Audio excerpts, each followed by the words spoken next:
3 दिन 4 दिन 5 दिन का एक जगह सत्संग नहीं, क्योंकि वहाँ संसारी नहीं पहुंचता। सत्संगी बिचारे जाते, वही रोज सुनते, दूसरा कोई आता है। और हमें जन जागरण करना, इसलिए हमने अपना इरादा बना। अब मैं काफिले के द्वारा ही जन जागरण करूंगा और इसी तरह कार्य। अब जिले में एक जगह नहीं, 5 दिन एक ही जिले में करता था, एक जगह। अब 5 दिनों में पूरा जिला, पूरे जिले में संदेश पहुंचाएगा, सबको जानकारी मिल जाएगी। ताकि कोई ये न कहे कि बाबा जी के बारे में हमको सच्चाई का बोध नहीं कराया गया, किसी ने जानकारी दी। हम आपको पहले भी जय गुरुदेव। अब आप लोग लाइव से और बड़ी शांति, तो वो शोर शराबा मत। इतनी बड़ी चीज आपको लेनी है और शोर शराबा और प्रेम से। ये कोई देगा नहीं आप। ये 3 काम जो मैं करता हूँ कोई नहीं करता, पूरी सृष्टि में कोई नहीं।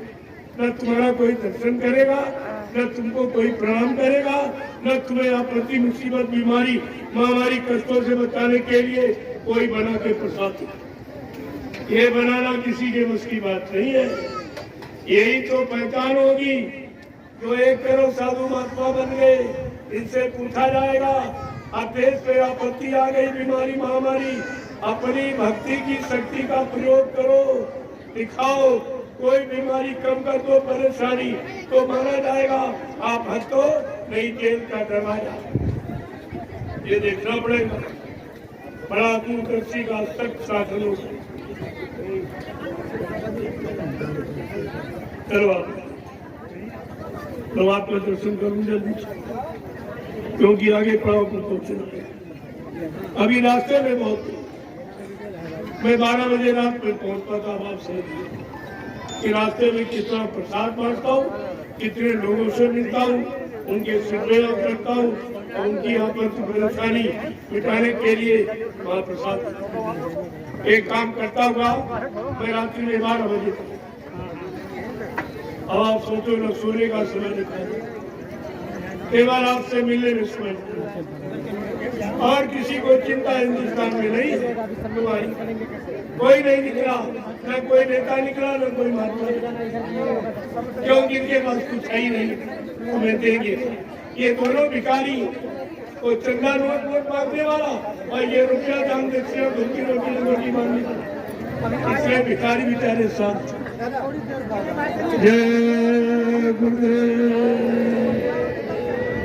सतयुग को लाएंगे, विश्व में शांति को लाएंगे, जगत में प्रेम को लाएंगे। जय गुरुदेव। तो एक बात और समझो, ये तुमसे खुला तुम्हारे साथ धोखा करेंगे।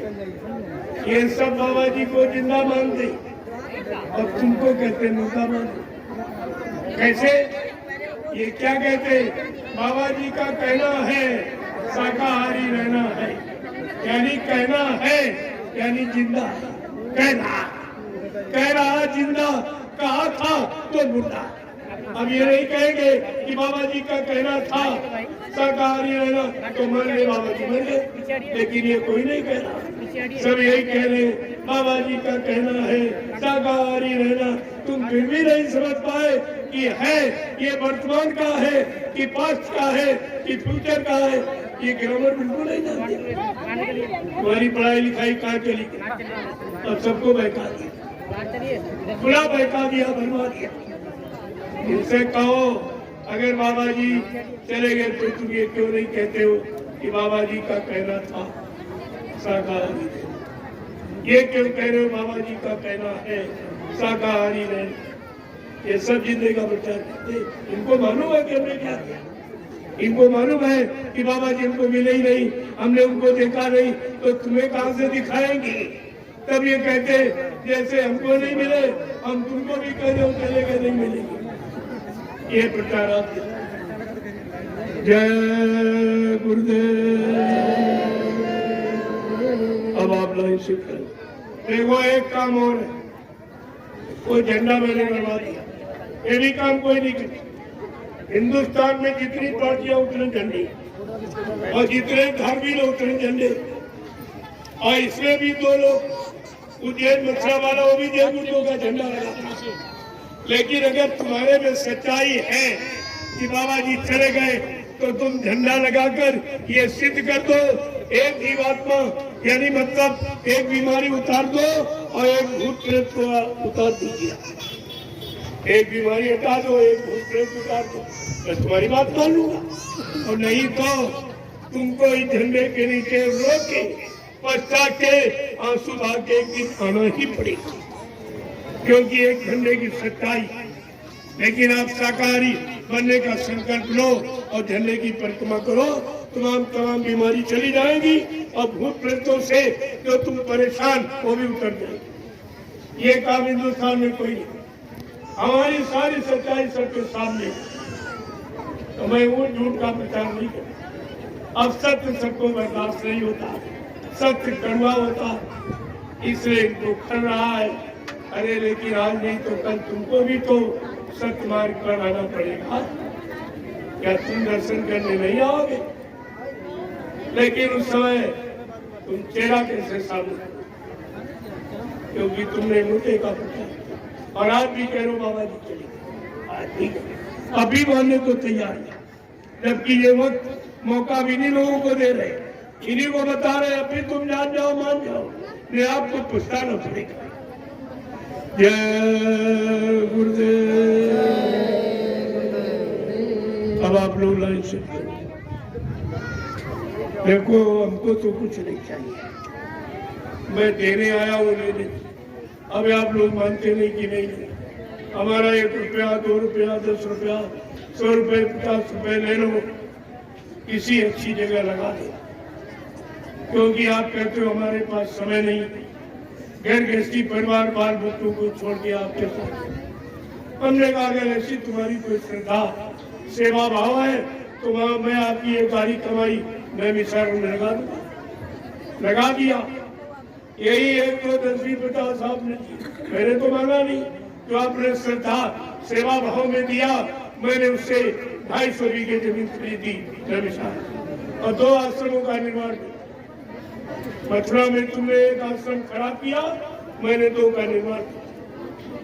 एक देवगुरुदेव आध्यात्मिक आश्रम गुरुद्वारा सदगुरुधाम नैनीशारण सीतापुर उत्तर प्रदेश, और दूसरा वहां से 20 किलोमीटर चलकर गोमती के बिल्कुल किनारे 250 बीघे जमीन पर वो आश्रम है देवगुरुदेव आध्यात्मिक ज्ञान आश्रम रामशाला मिश्रिक सीतापुर उत्तर।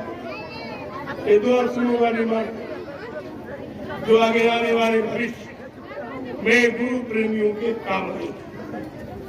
मेरा उसमें मेरे नाम पूछो, 1 इंच जमीन मेरे नाम, मेरा कोई बैंक बैलेंस खाता नहीं, मेरे कोई बीवी बच्चा नहीं, मैं जैसा बैठा हूँ बस ऐसे। ये कपड़े भी आप लोग दे देते तो पहले कपड़े आपके दिए हुए पहनता, 1 रोटी 2 पैर 1 शाम, अभी नहीं खाई, आज एक ही, और इतनी देर बैठता हूँ और 6 घंटे रुकता और 6 घंटे रास्ते में।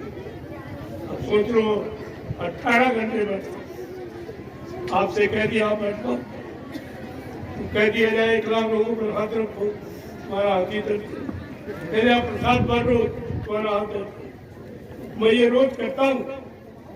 अब आप सोच लीजिए, इतनी मेहनत 2 रोटी और कुछ चाहिए नहीं, ना मैं फल फ्रूट मेवा खाता, ना दूध घी पीता था, ना घी तेल था, बिल्कुल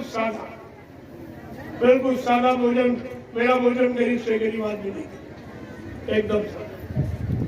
तो हमें तो जरूरत नहीं, मैं क्या करूँगा, तुम्हारा पैसा सामान लेते। लेकिन आप कहते हो तो अच्छी जगह लगा दूंगा, लग जाएगा आगे, क्योंकि भूमि दान सबसे बड़ा। भूमि कभी नष्ट नहीं, चोर चुरा नहीं सकता, ये काम अग्नि जला नहीं सकता। ऐसी चीज ये है तो आपके पैसे से जमीन खरीद करके प्रेमियों के लिए एक व्यवस्था बना दी जाए। आगे आने वाले खराब समय में आप कहाँ भटके जाओगे, जब भगदड़ मचेगी सब जगह, कोई किसी के नहीं सुनेगा। अभी आपके सामने एक उदाहरण ये कोरोना काल का दिया था।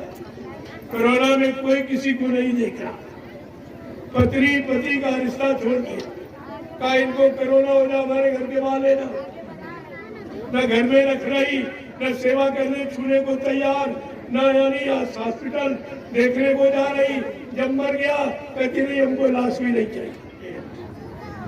ये क्या है?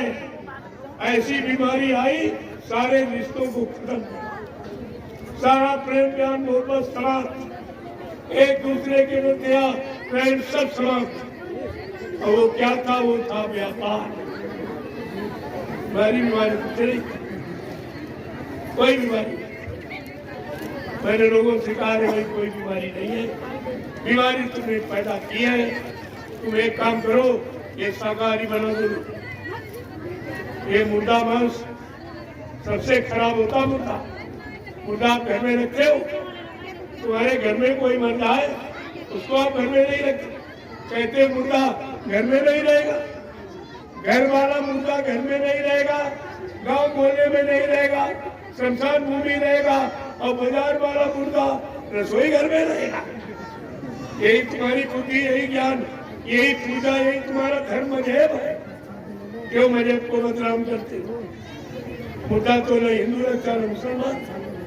हिंदू ले जाता शमशान भूमि पर लकड़ियों में रख के जला देता, और मुसलमान गड्ढा खोद के कब्रिस्तान में यानी दबा देता, वो भी नहीं रखता। जब दोनों लोग जानते मुर्दा खराब और दोनों मुर्दा खाने में पड़े, सब खा रहे मुर्दा, जिंदा तो कोई नहीं खाता। क्या आपने ये सब किया? कैसे बीमारियों को निमंत्रण दिया आपने? तरह तरह की बीमारी आ रही। अब जानवर बीमार है, तुम्हें क्या मालूम? दूसरे काट दिया कि चलो बेकार चला जाएगा, कुछ पैसे मिल जाए, तुम तो भटक गए खरीद के लिए, तुम मांस भी नहीं खाते, बीमारी खाते। अब तरह तरह की बीमारियां, कई मुर्गे की बीमारी तुम्हारे, कई बकरे की बीमारी, कई मछली की बीमारी, कई अंडे की बीमारी तुम्हारे तो ये लगी। तुम इंसानों वाली दवा मांगते हो, तुम कैसे? इसीलिए तुम्हारे पर दवाओं का असर नहीं हुआ।